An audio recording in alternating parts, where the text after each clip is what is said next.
Hi everybody! I thought I would make yet another quick video to give everyone an update on my progress with Proust. I have in fact finished volume 2 and I'm now at the point of trying to figure out how to get to volume 3. If you watched the previous video, you know that I don't have a copy of the remaining volumes, and so I got to decide whether or not to check them out of the library or order my own copy. And I haven't really decided one way or another. And until I do, particularly if I end up ordering it, it's going to be a few days before I can get into volume 3. So that's sort of in abeyance at the moment, and I will make up my mind and move on from there.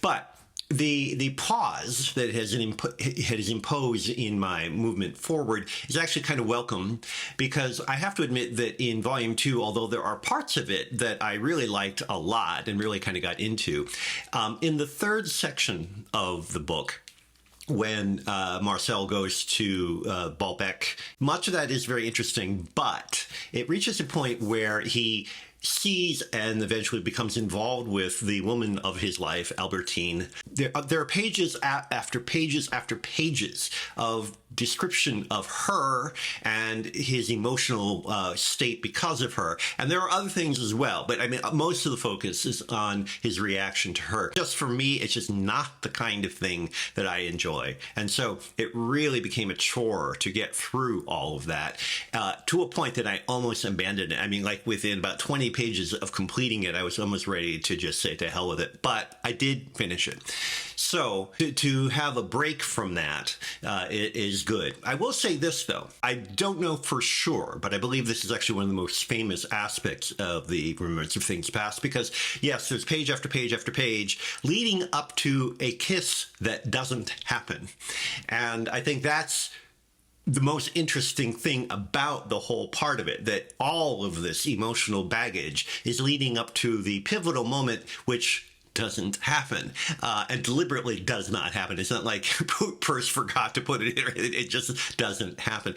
So that was interesting. So yes, I will continue, but it's going to take me a little while to start the ball rolling again. And in the meantime, I'm reacquainting myself with some of my art historical background by reading a book about Giotto. Now, for those of you who don't know anything about the history of Western art, Giotto is a pivotal figure in the development of Western painting, because in addition to being one of the early pioneers of the perspective system, at least leading toward modern perspective, he's also well known for humanizing religious art. Now, keep in mind, at the time that he was working, painting was basically exclusively a religious occupation. That's to say that the only art that was being produced was for the church.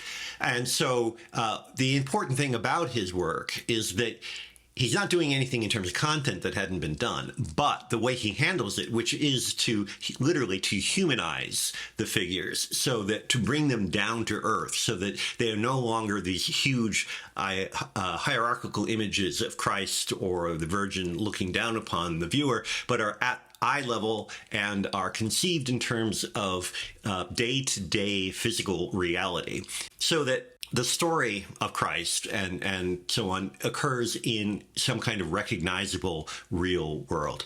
So that's where I am. I will keep everyone apprised of my progress. I hope there will be progress. And that's it. So I will talk to you later.